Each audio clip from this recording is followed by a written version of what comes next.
우리가 지금 창세기의 말씀을 통하여서 믿음의 사람인 야곱의 일생을 보고 있습니다. 야곱이 믿음의 사람이라고 하지만은 그의 삶의 모습을 보면은 우리와는 크게 다르지 않는 그런 사람입니다. 야곱은 욕심도 많고 죄와 허물도 있고 약함과 어리석음도 있는 그러한 사람이었습니다. 그럼에도 불구하고 하나님은 이 야곱을 버리지 아니하시고 야곱을 지속적으로 부르시더니 베델에서 야곱에게 복을 내려주십니다. 여러분, 야곱의 일생을 통해서 보면은 하나님의 은혜가 넘침을 알게 됩니다. 그 하나님의 은혜가 야곱과 비슷하게 있으면서 비슷하게 신앙생활하고 있는 저와 여러분들에게도 하나님의 은혜가 넘치는 줄로 믿습니다. 그래서 야곱에 대한 일생을 보면서 말씀을 듣는 것이 참 은혜가 되는 거예요. 하나님께서 야곱에게 주신 복은 야곱과 그의 후손들이 복음의 터가 되는 그러한 복을 주셨습니다. 여러분, 하나님께서 야곱에게 주시는 진짜 복은 복음이었습니다. 그리고 성경에서 하나님이 저와 여러분에게 진짜 주고자 하시는 복은 복음인 줄로 믿습니다. 사실 우리도 복음의 복을 이미 받고 있습니다. 이 복음을 들었고 이 복음을 받아들였고 이 복음으로 말미암아 우리의 죄가 사함받았고 이 복음으로 말미암아 저와 여러분들이 하나님의 자녀 되었고 하나님의 나라를 약속받은 줄로 믿습니다. 우리가 이 복음의 복 받을 만한 자격이나 조건이 우리에게 있는 것이 아니라 야곱에게 그렇게 하셨던 것처럼 저와 여러분도 자격 없지만 그럼에도 불구하고 하나님은 저희에게 이 복음의 복을 주셨습니다.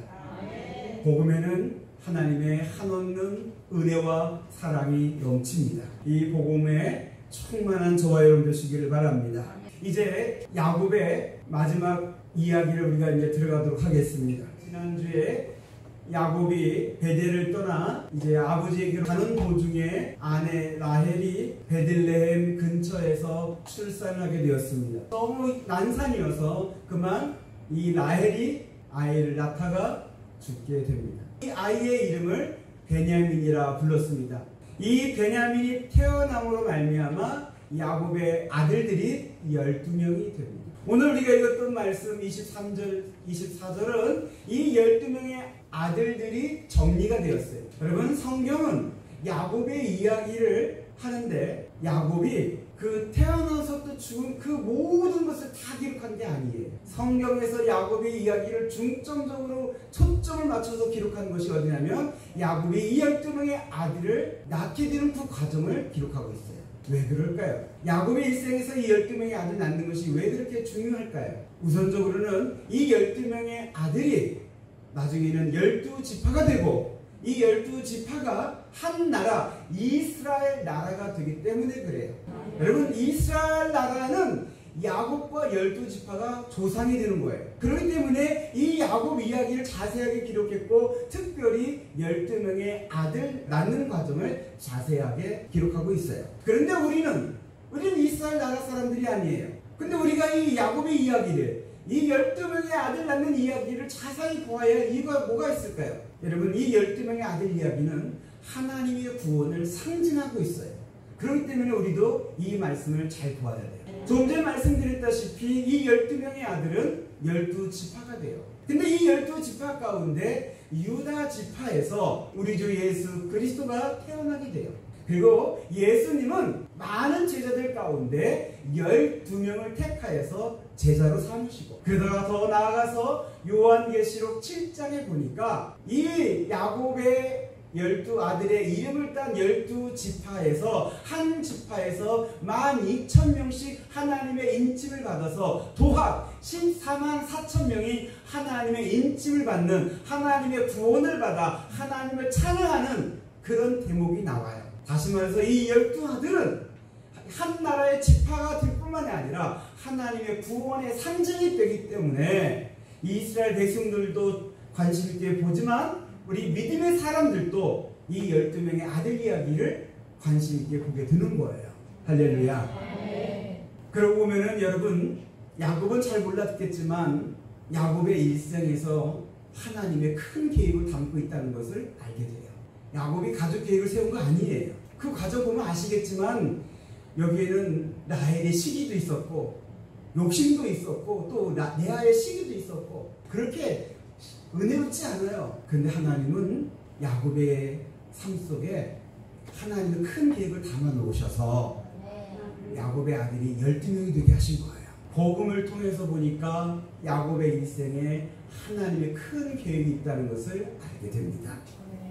사랑하는 성도 여러분, 오늘 말씀에 야곱의 아들이 12명이 되었다는 것은 하나님의 그 복음을 이루시기 위한 하나님의 큰 계획들이 하나 이루어졌다라는 것을 우리에게 알려주고 있는 거예요. 복음을 통해서 보면 야곱의 일생에 하나님의 큰 계획이 있는 것처럼 복음을 통해서 보면 저와 여러분들의 삶 속에도 인생에도 하나님의 계획이 있음을 보게 될 줄로 믿습니다.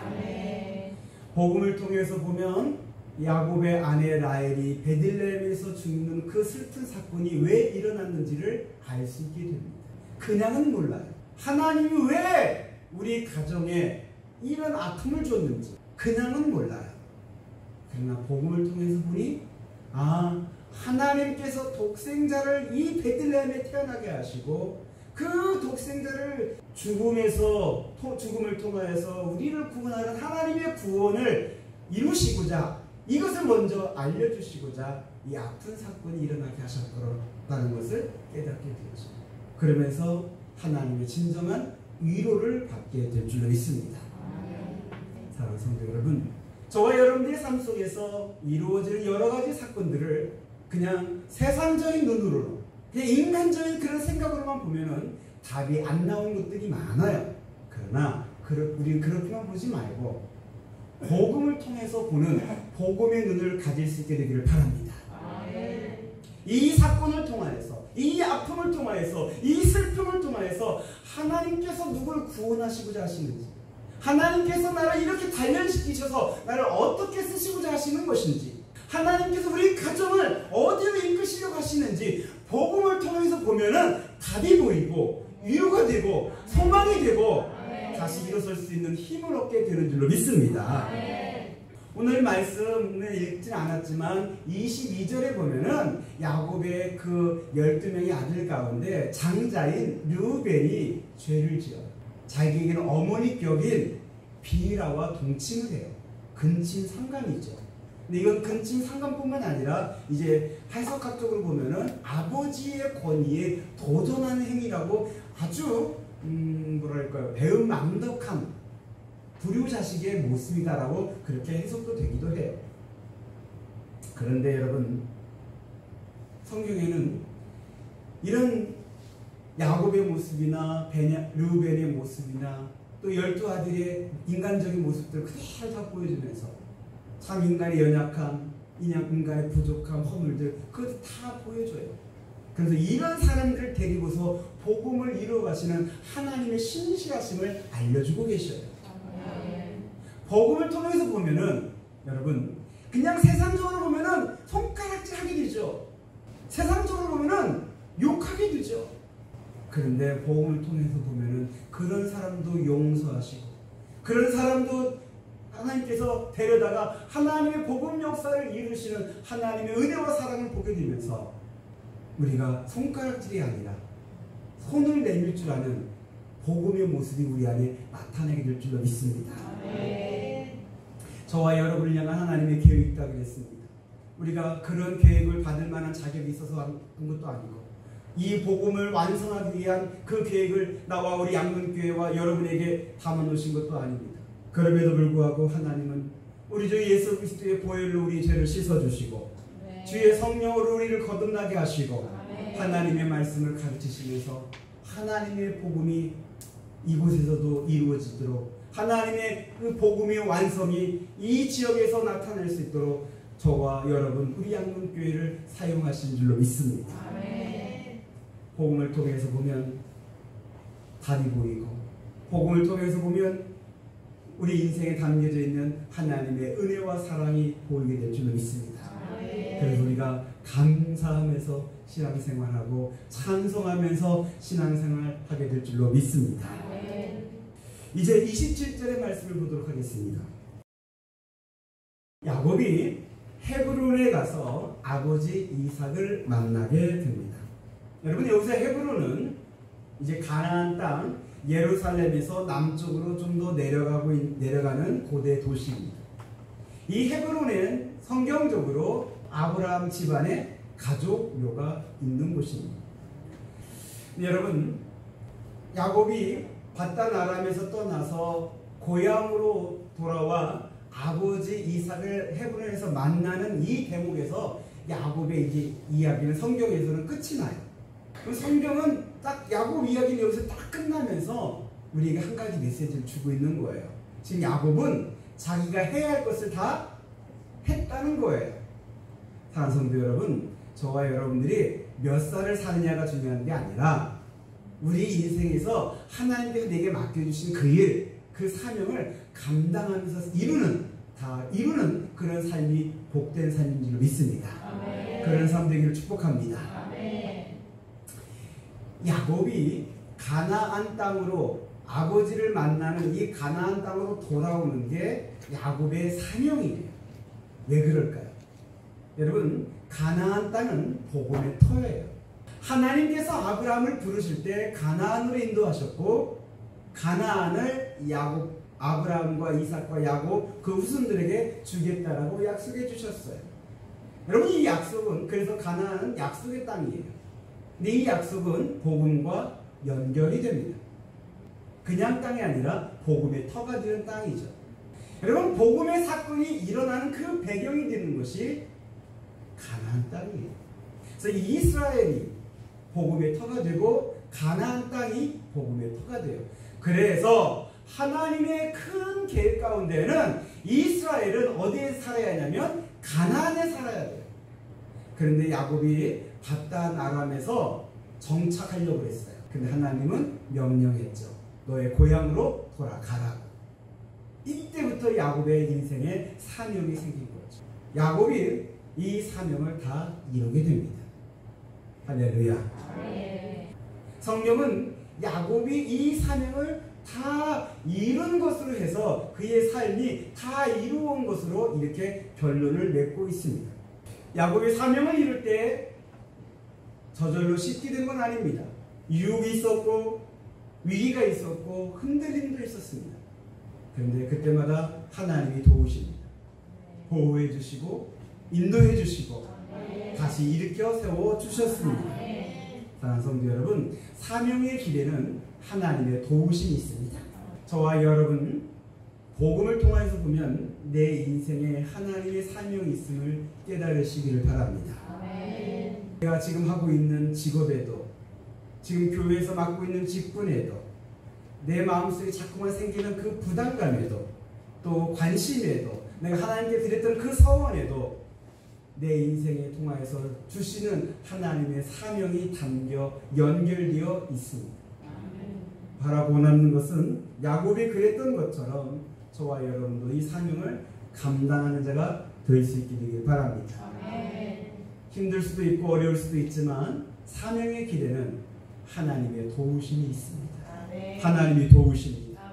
저와 여러분들의 사명 감당하는 길을 하나님이 도우신 줄로 믿습니다. 이제 28절과 29절의 말씀을 보겠습니다.